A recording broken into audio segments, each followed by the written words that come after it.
My beloved child, let your soul rest in my arms as night falls. For not every darkness is a sign of loneliness, and not every silence means that heaven is silent.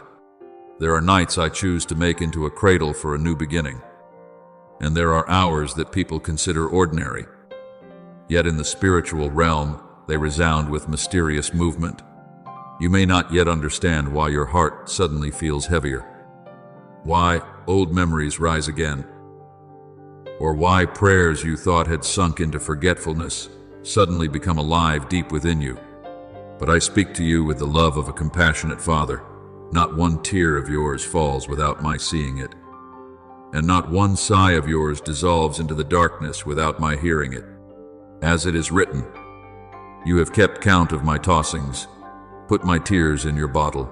Psalm 56:8. Know, therefore, that your pain has not been wasted. I have preserved it. I have heard it, and I am turning it into the substance of a rebirth beyond anything you have imagined. Tonight, do not look only at the room around you, at the weariness of your body, or at the unresolved things before your eyes. Look by faith at what I am doing behind the visible veil. There are works of heaven that unfold quietly. Like tree roots growing beneath the ground, you do not hear a sound. You do not see a form. But at the appointed time, the tree will put forth leaves, blossom, and bear fruit. I know the battles you are carrying. I know the prayers you have whispered when no one was beside you. I know even the questions you have not dared to speak because you fear they reveal weakness. But my child, your weakness does not cause me to withdraw from you. In the very place where you feel emptied, I open the spring of my power. The word I spoke to Paul is still for you. My grace is sufficient for you. For my power is made perfect in weakness. 2 Corinthians 12:9. Therefore, do not despise the hours when you have no strength left. Often those are the very moments when you stop gripping everything with your own hands, so I can place something better into them. Perhaps you have thought delay is a sign that I have forgotten you. But I want you to understand that slowness in my plan is never abandonment. When a weaver looks at the back of a tapestry, he sees only tangled threads, confusing knots, and patches of color that seem unrelated. But from the weaver's side, every thread is entering a meaningful pattern. So it is with your life. My beloved child, what you call unfinished, I am using to build maturity. What you call loss, I am using to teach you to distinguish between what is temporary and what is eternal. The doors that close, I am using to lead you away from paths that no longer belong to your holy purpose. Do not be quick to judge my goodness simply because you have not yet seen the outcome. It is written, all things work together for good for those who love God. Romans 8:28. And those all things include the nights you cried, the seasons you waited, and the times you thought you had been forgotten. Remember Jacob on the night he remained alone by the brook Jabbok. Before him was the fear of meeting Esau again. Behind him was a past filled with running, calculating, and unrest. That night was not merely a night of anxiety, but a night of destiny in which he wrestled with the one who came from heaven. When dawn came, he no longer walked as he had before. His hip had been touched. His gait had changed. Yet his name was also changed from Jacob to Israel. Do you see? My child, there are nights when I do not merely change the circumstances around you, but change you in the deepest place. I may allow you to come out of the night with a touch that keeps you from relying on your own strength, yet also with a new name, a new dignity, and a new understanding of me. A night of rebirth is not always gentle like sleep. Sometimes it is a holy encounter that breaks the old, so you may be rebuilt in a new covenant. Therefore, do not be afraid if your heart is being examined tonight. Do not be afraid if I remind you to release an old bitterness, a quiet self-blame, a fear that has governed you too long, or a desire that no longer draws you near to me. I do not enter your soul as a cold judge, but as a father carrying healing oil. I do not uncover wounds in order to hurt you more, but to remove the thorn that has been lodged there too long. There are things you thought you had buried, yet they still quietly influence the way you love, the way you trust, and the way you receive blessing. Tonight, if you allow me to touch you, I will not only redirect your circumstances, but also change the way you look at them. You will see that trials are no longer walls of finality, but doors of refining. You will see that waiting is no longer an empty space without meaning, but a room where faith is nourished. You will see yourself no longer as a child abandoned in the dark, but as a child called by me in the night and led into the dawn. My beloved child, heaven is not indifferent to your battles, but I want you to understand this with purity. My angels serve according to my holy will, and every help from above is meant to draw you closer to me, not merely to satisfy every passing desire of your heart. There were times when I sent angels to strengthen my servants, as I sent an angel to bring bread and water to Elijah when he was exhausted beneath the broom tree. There were times when I sent an angel to open prison doors, as in the night when Peter was chained between guards and walked out in amazement. Yet in all these stories, the greatest thing was not only that a door opened or that a body received strength, but that the person came to know that I still reign in the place where they thought all ways had ended. So if tonight I grant you deliverance, give thanks. If I grant you endurance, give thanks also. If I give you peace before the circumstance changes, know that this too is a gentle miracle. From this moment, I want you to lay down the burden that has bent your shoulders. Lay down the need to understand everything before you trust. Lay down the obsession that you must repair your whole life by your own strength. You were not created to live like an orphan in your father's house. You belong to me. I have called you by name, known you from your mother's womb, and walked with you through paths where you did not even recognize my footprints. When you sleep, I still keep watch. When you are tired, I still sustain you. When you do not know how to pray, the Holy Spirit intercedes for you with groanings too deep for words. Therefore, let tonight become an altar of surrender, where you no longer bargain with me through fear, but open your hands and say within your heart, Father, do in me what you desire to do. And when dawn comes, you may not see every circumstance change immediately, but you will recognize a holy change beginning to glow within your heart. Perhaps you will have more peace before the same problem. Perhaps you will have more courage before the same door. Perhaps you will no longer tremble before the things that once kept you awake at night. This is the sign of rebirth in me. The outer world does not always become easy at once, but your soul is rebuilt upon a firm foundation. As it is written, if anyone is in Christ, he is a new creation. The old has passed away. Behold, the new has come. 2 Corinthians 5:17. My beloved child, after tonight, walk as one whom I have touched. Do not return to old chains simply because they are familiar.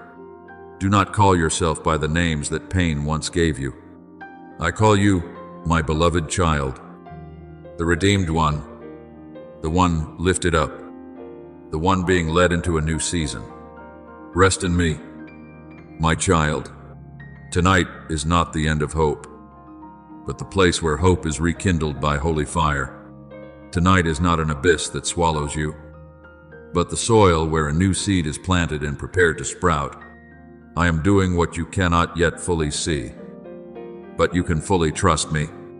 Let your breathing slow. Let your heart soften. And if tears fall, let them fall in comfort. For I am near to the brokenhearted. I will not abandon you in the night. I will not forget the prayer you have offered.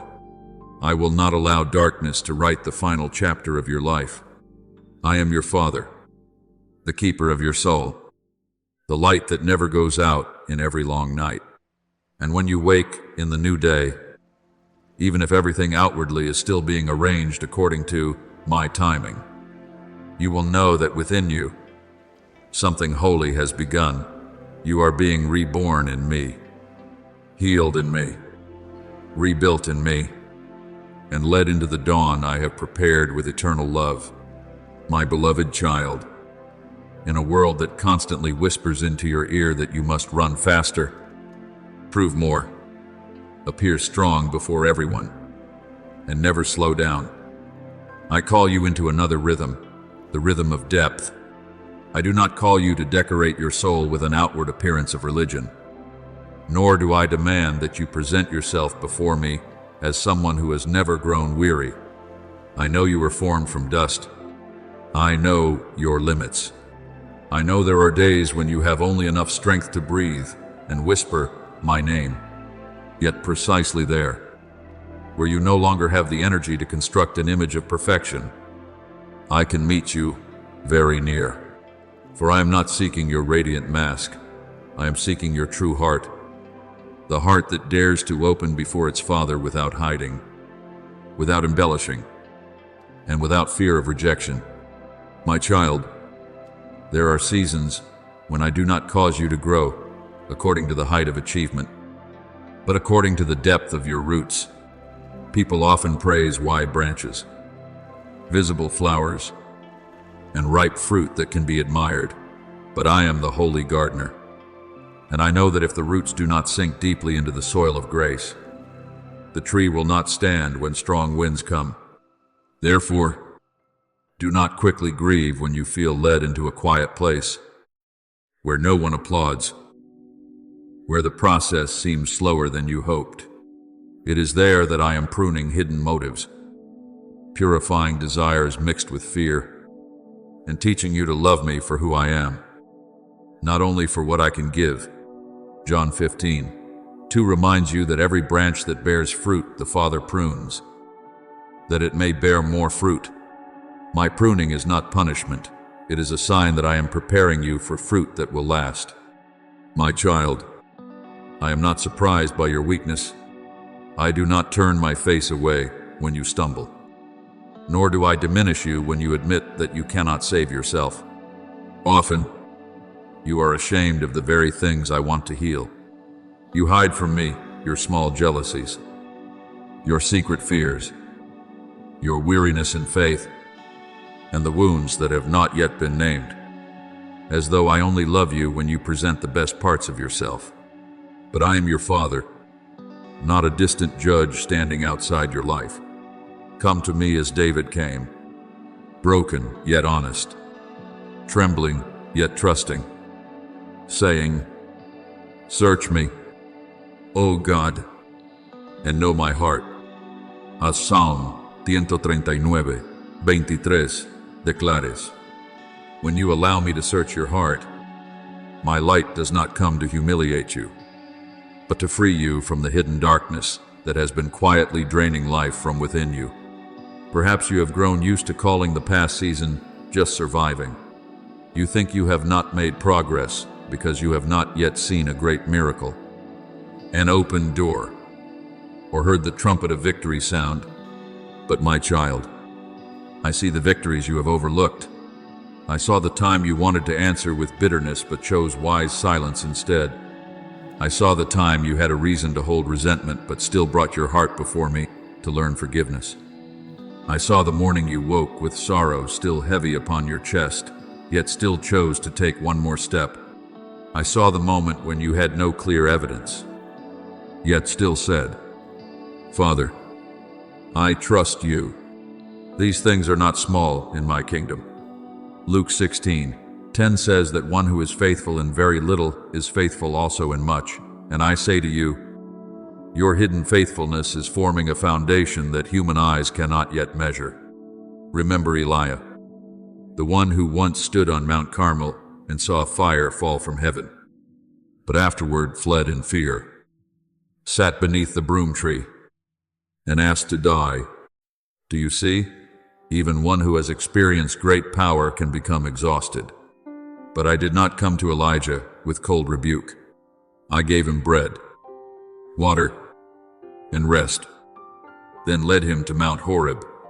And there I did not speak to him in the great wind, the earthquake, or the fire, but in the sound of a gentle whisper.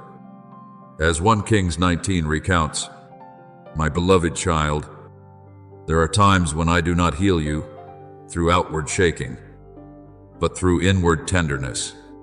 There are times when what you need is not to do more, prove more, or strive harder, but to eat the bread of grace, drink the water of peace, rest in my presence, and hear me whisper that there is still a journey ahead of you. Therefore, do not despise your hidden season. Do not consider the days when you learn forgiveness, patience, prayer through tears, and the choice of what is right when no one sees as meaningless. In the heavenly realm, each of those choices rings like a bell, quiet on earth, yet bright before me. When you choose love instead of closing your heart, trust instead of giving up, and continuing instead of returning to old darkness, you are being formed into a person of depth. That depth cannot be purchased with talent, borrowed from praise, or created by outward appearance. It is formed through the times when you lay your own will upon the altar and say, "Not my will, but yours be done." That was the prayer of my son in the Garden of Gethsemane. And it is also the path that leads the soul into true maturity. I know you once longed to be strong in a way that would never tremble again. But strength in me does not mean never being weak. It means knowing where to run when weakness comes. I do not need you to become an unfeeling stone wall. I want you to become an earthen vessel that carries treasure. 2 Corinthians 4:7 says that we have this treasure in jars of clay, to show that the surpassing power belongs to God and not to us. Therefore, your cracks do not disappoint me. They can become the places where my light shines out. When you stop pretending to be whole, others may also see my grace sustaining a real soul. Your honesty, when placed in humility, will not reduce your worth. It will make your life a living testimony of my mercy. My beloved child, what I am about to entrust to you requires not only hands that know how to work, but a heart that has been refined. I do not place great revelations into a soul more enamored with display than obedience.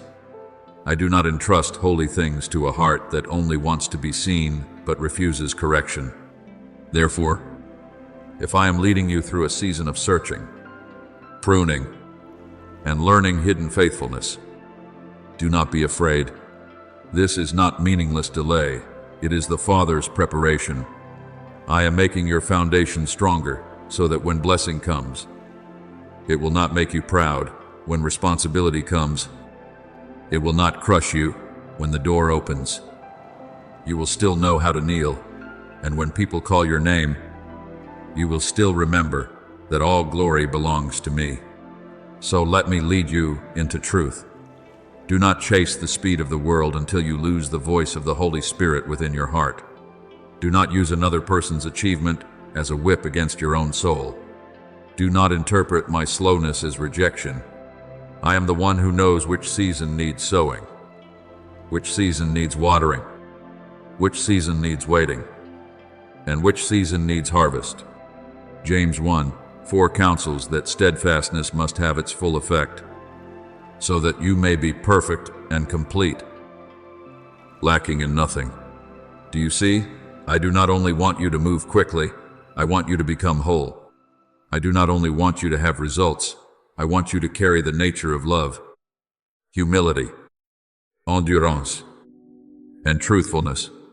So today, come to me in simplicity. Bring me both what you are proud of and what you are ashamed of, both the light and the darkness, both the praise and the sigh. Let me touch the place where you are most powerless, for it is precisely there that you will learn my power. My grace is sufficient for you, for my power is made perfect in weakness. As 2 Corinthians 12:9 declares, I place this word in your heart like an anchor.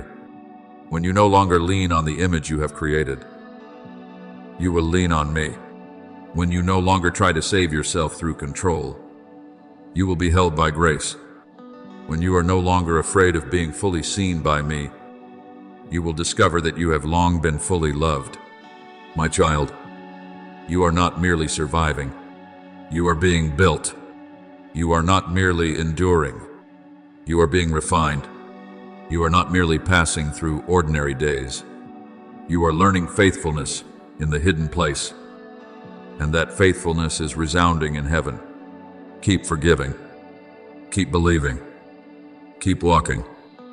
Keep returning to me whenever your heart grows weak.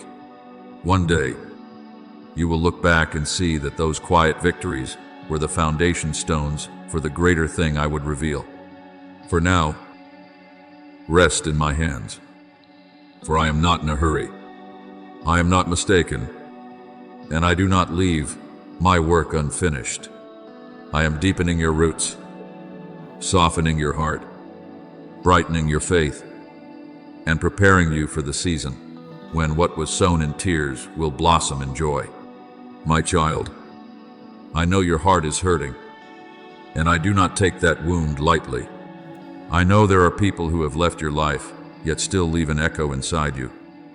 Like a room now empty, while an old fragrance remains on your clothing. Like a road that is closed, though your steps are still accustomed to searching for it. I do not blame you for remembering, nor rebuke you for grieving, nor tell you to be strong by pretending your heart is not cracked. But I want you to understand one thing with deep tenderness. To suffer once in the light of truth is better than to live for a long time in the quiet decay of the soul. A wound that is washed clean may sting, but it can heal. A wound hidden beneath the bandage of false hope will silently exhaust you. Therefore, my beloved child, do not use your own wounded heart as a chain to bind the feet of someone who no longer wishes to walk with you. There are things you try to hold on to, not because they still carry life, but because you fear the emptiness that follows release. You fear evenings with no one to wait for, empty hands, and memories becoming a place you must walk through alone. But, my child, emptiness is not your enemy when I am in it. It is in emptiness that I teach you to hear again the heartbeat of your own soul. It is in silence that I remove from you the voice of the one who made you doubt your worth. It is when your hands no longer cling to the old that I can place something new within them. My word declares, behold, I am doing a new thing, now it springs forth. Do you not perceive it? I will make a way in the wilderness and rivers in the desert. Do you hear me? I do not need you to stand forever before a locked door to prove your loyalty. I am calling you to turn toward the wilderness, where your eyes think there is nothing. Yet my hand is already making a way. Do not build a castle of hope upon a foundation already cracked. My beloved child, a house may be repainted on the outside, but if its foundation is deeply broken and never brought into the light, then when strong winds come, its collapse will be even more painful. In the same way, a relationship that continues only through one-sided endurance, fear of losing each other, and vague promises without real change cannot become a lasting refuge for your soul. I do not want you to confuse prolonging something with faithfulness. Faithfulness is not remaining in a place that robs you of peace, dignity, laughter, and the freedom to pray. Faithfulness first means being faithful to the light I have placed within you, to the truth I have shown you, and to the warning of the Holy Spirit when He whispers, "My child, this place no longer nourishes your life." I speak this not with the coldness of a judge, but with the compassion of a father who knows how much you have tried. Let what is leaving leave. Do not turn another person's rejection into a sentence over your life. Do not let their silence become the loudest voice in your soul. Do not beg someone who has turned away to confirm that you are worthy of love. For before they knew your name, I called you precious. Before they saw you, I formed you in love. Before they chose to leave, I had already chosen to remain with you. As it is written, though my father and mother forsake me, the Lord will take me in. If even the closest human loves can be frail, then all the more must you anchor your soul in my unchanging love. You do not need a final word from that person in order to begin again. Sometimes you think that if they explain, if they apologize, if they acknowledge your pain, then you will finally have permission to move on.